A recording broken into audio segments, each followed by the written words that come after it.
All right, hey everybody, thanks for joining us on this video. I hope you guys enjoyed that little cinematic thing. We're just trying to have a little fun and trying to poke a little fun, but at least you can see there is at least one good thing a Coors Light can be used for, and that would be killing werewolves. Wouldn't you agree? I would agree. Yeah, it kind of burns them from the inside out, I guess. I don't know.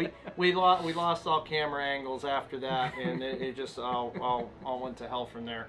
So thanks for coming along. As you can see, we're going to be reviewing Coors Light today. This is by request from our friend Miguel at Always Evolving Pythons. So he had commented on the last video, which I will put up here. The beer that was requested is the Old Faithful Coors Light. You can see those Rockies are blue. There they are for you. Those Rockies are as blue can be. So that means it's the right temperature according to the Manufacturer? According to the marketing scheme that's been placed on this can. Right. If it's blue, it's supposed to be 39 degrees or lower. I don't know that my fridge really hovers that low. So I kind of think that's a little bit of BS. Definitely perfect for a nice hot summer day if you're out working in the yard, that's for sure. I can think other things that are perfect. I probably, if it weren't for the request of somebody that I truly respect, I probably wouldn't have done this. It's definitely a good drink to drink and still be able to operate. Oh, you could operate heavy machine. I don't recommend and don't do anything I say on these videos for sure. That's your disclaimer right there. Definitely do not do what I do and don't do what I say could be done. Do the opposite of what I do and run far away from the things that I tell you to do on videos like this. But you could literally drink this stuff all day long and still operate heavy machinery without one glitch. Unless you're a lightweight. This beer is pretty light, so we'll do color in a minute. But it really got me thinking, because I know, like in the last video, we did talk about craft beer. The last video we did talk about some terms, ABV, IBU, you know, the color gradient and all that stuff. I looked this up. The ABV for a Coors Light runs at 4.2. Some places say it was like a 4.1, others say it's 4.3, so I kind of went right in the middle. There was a couple of places that said 4.2. It's not on the, well, you know what, before I get too mind jabbering, this is a lager. You can see that right there. Crystal clear, which is very indicative of a lager. You can see that, crystal clear. Color is definitely a straw. Looks like something else I might get at, or have to leave at a doctor's office from time to time. Oh, so make that a little beeps. I mean, there is a little nose. There's some aroma too. Now I bought a 12-pack, mostly for all the drama stuff that you saw earlier with all the cans and everything. Past 2 days, and I wasn't getting a lot of nose. But there is a slight barley smell, very slight barley smell. Yeah, there's a little bit. And again, it's not like not like a punch in the face. No head, you know, you kind of see that there. It's all There's body, no head, just a little. So anyway, you can see the head there is like a white ring. It's not really thick. It's not dense. Again, very slight barley smell. And we said what the IBU was. So there's some sweetness there, but it's again, from my palate, just really kind of plain. Again, it's probably really low calories. I didn't bother to look up the calories, but like Matt was getting at, was the IBU. There's another term that we talked about, the International Bittering Units. This is probably one of the least hoppy beers that you can have. It is a 10 on the International Bittering Unit scale. And again, that scale can go upwards of 100. They do say that the bitterness can keep going, although the scale kind of stops somewhere around 100. And then after that, it's an estimate. But from what I understand, and I could be wrong, if you guys know more about beer than I do, feel free to comment below and, you know, right down there, and just let you know straighten me out on this. You'll see a lot of, and again, just for reference, a lot of double IPAs are going to be in that 60 to 75, some even 80 mark.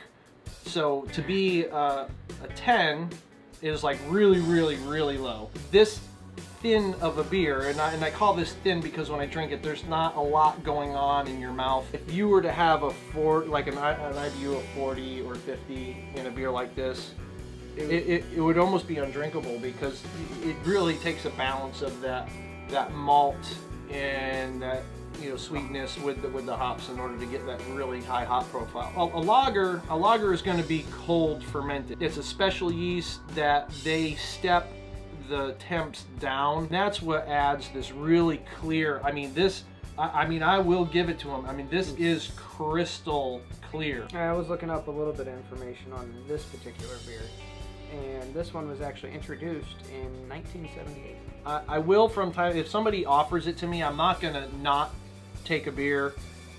If it's a Coors Light or a Bud Light or whatever, it's just not something that I would typically go buy. We're gonna have to do a review on some Founders. I did pick up some KBS Kentucky Bourbon Stout. I love the stuff. At first place I found, I picked up a 4-pack. It was $32 for the 4-pack of 12-ounce bottles. So $8 a bottle for 12 ounces. You do have expensive taste. I do, especially with beer. And you're making it to where I have very expensive taste. Yeah, it's painful. I so apologize when I do that. But like, I mean, a hot day outside, mowing the lawn, weed whacking, and you're going to be busy. You're going to be building outside. It's hot, and you want something to drink. It's not exactly water, but it's pretty close. It looks the same coming out as it does going in. The beer review piece kind of being done, and with the whole silver bullet theme, we were really trying to think of some more snake talk to kind of work into some of this. And the only thing we really come up with that kind of fit with this whole mode, if you will, was just taking a look at our Axanthic project. Well, this is one of your girls, so why don't you go ahead and talk to you about her? Face the camera, tell the story. All right, so this girl we ended up picking up from JD Constriction. And if you don't know who JD Constriction is, it's definitely worth a travel on the internet and take a look at the Stormtrooper. So if you don't know him, or actually I'll put a little link right there. As you can see, she's a little active. She actually just had her prelay shed a few days ago. She is a fire yellow belly, 100% het SK Axanthic girl. So we ended up pairing her to a pastel SK Axanthic dark phase line from Greg Graziani. Right here's another link. There's primarily the VPI line and the SK line. There's also a Joliffe line. And now, more recently, there is also a line coming out of Canada from, oh my goodness, would you believe that? Jim's usually really good at keeping track of who's doing what and who's breeding what thing. We'll come back to it. I promise. We're going to come back to that because I apologize. And God bless the starving pygmies in the beginning. That is not acceptable. So anyway. I'll give you guys a little so this girl, again, was bred to a dark phase pastel Axanthic from Greg Graziani, and this is a fire yellow belly het SK. Both of those are SK line from JD Constriction. From what I understand, the dark phase stuff, some come out really dark and others don't. So it's kind of hit or miss on the visual side. So right. we will see what happens. So theoretically, half the clutch should be visual Axanthics. I don't know, but we've had that fail with our clown clutch last year, so it's just we put them together and we'll see what happens. That's all we can do. Yeah, if you guys really want to, if you really want to know more about the dark phase line, go to his website. He has a video of some of his leopard dark phase Axanthics, and they are dark.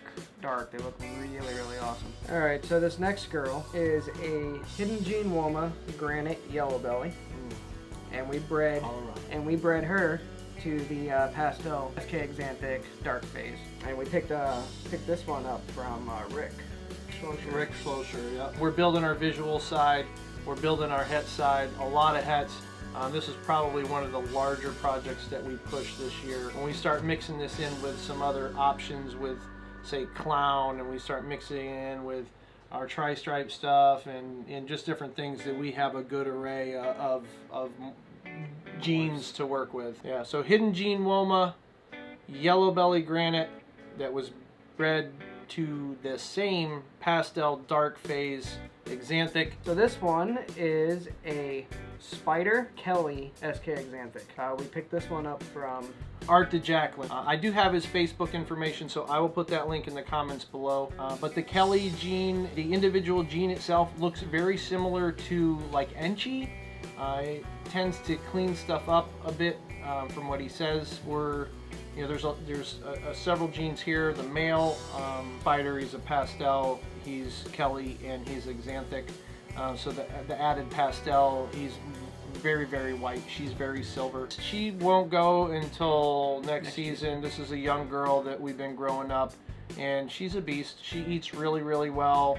She's growing very well for us. So Art to Jacklin, Spider, Kelly, Axanthic, female. All right, so this girl, this is an Enchi yellow belly, 100% het for ghost. This girl was also initially bred with the pastel Axanthic dark phase male. She also has locks from the other male under her belt, the pastel Kelly Spider SK Axanthic, and there she goes right off the thing.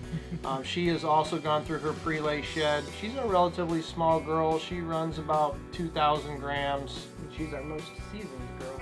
This is her 3rd season breeding, and again, she's not that big, but she, produces 7-8 eggs. And what will be interesting is if we do get the Kelly gene mixed in with the Enchi gene, because to my eye initially, they looked Enchi-ish from the picture that I could see. So it'll be interesting to see if it's semi-related or if it's something totally different. And I'm sure he's, tried all that out. I haven't asked the question, so I don't really know. Enchi, yellow belly, 100% het ghost that has seen the pastel Spider Kelly Axanthic and the pastel Axanthic dark phase.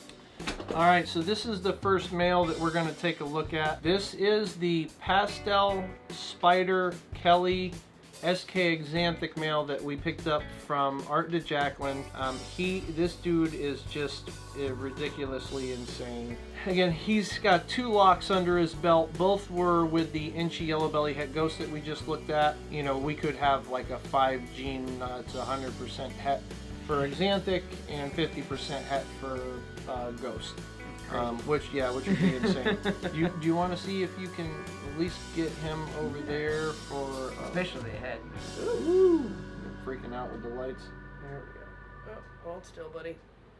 You're being a pain. Come here. There we go. Both of these being spiders show no signs of head wobble at all. Oh yeah, we haven't seen any. Never.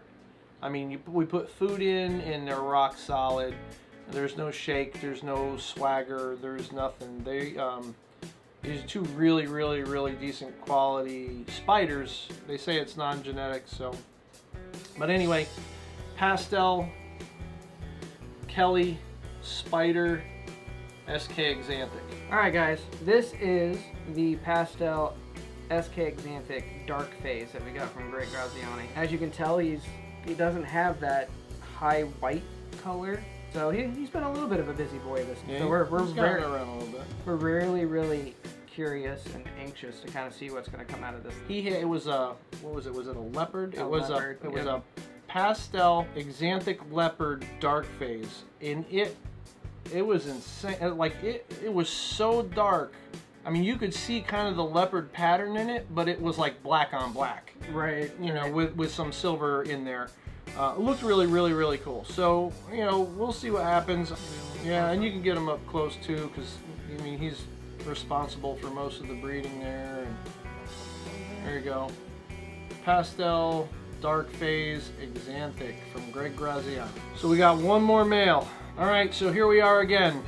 This young man you guys just saw in our 2018 pickup video, which I will put right there. But this is a lavender albino, 100% het for SK Axanthic. And this guy is ridiculous. He looks like a candy. And there was some comments in that video that we just posted. Somebody was saying, and I apologize, I don't remember who said this. I could go back and look, but they said, wait till he gets 500 grams. And once he hits 500 grams, because that purple is just going to be cranking, he's going to look insane. I mean, if this purple is going to get more intense than what it is, that's going to be ridiculous. It's going to be off the chain. Nice close up for you guys. And then the other plan for him is getting him worked over into our clown stuff and, you know, working on the Grail project as well. So Lav Albino, clowns. As for me, the first girl that this guy will probably see will probably be that spider, Kelly. Yeah, he looks good. He looks so good. Yeah. This was one of our, well, one for me. You got crooked eyes, man. I don't have crooked eyes. You had it up here, it was covering the tail, and my anal retentiveness. Now it's even. It's not even. You're the label crooked. Look, you look at the label. Look up there. Look where the line is. It goes there. You're right next to the line. I'm right next to the line. Boom. Look at the label. It's more about that. Is that better? Slightly better. Do I need to turn it that way? No longer Blue Mountains. You got White Mountains. White Mountains. The White Mountains of Pandora. Isn't that what it is? No, Right. that's not it. No. Avatar reference. The Hallelujah Mountains. It's the Hallelujah Mountains. The White Mountains are in New Hampshire. Well, there we go. I know it was long. It was arduous. It makes you sound like you're intelligent. Fake it till you make it. Right. Quick beer review of Coors Light. A little bit of history. A whole 10 IBUs. And make sure it's in the right spot. A whole 10 IBUs. A whole 4 point something. 4.2 is what we said. And then a quick look at our Axanthic project and where we're going with our Axanthic stuff. A huge shout out to all of you guys that continue to watch our videos week in, week out, for allowing us to, or supporting us enough so that we feel like we're actually accomplishing stuff by the continued subscribers and the comments that you guys leave, and the continued subscribers that just keep coming in every day. You know, and I'm very humbled by all the kind words that everybody says. So thank you very much. And you are fueling the fire for education and adventure. Whenever we get comments, people are they're laughing their butts off. Just us, just being us. Yeah. So if you watch that first segment and you didn't laugh, man, I don't know what I got to do to get you to crack a smile. As you guys do so well, subscribe, comment, hit the little bell over here, I think, somewhere over here. Yep. And like if you like. Otherwise, we'll see you guys on the next video. Thank you very much. You guys are amazing. Thank you very much. You all take care. Peace.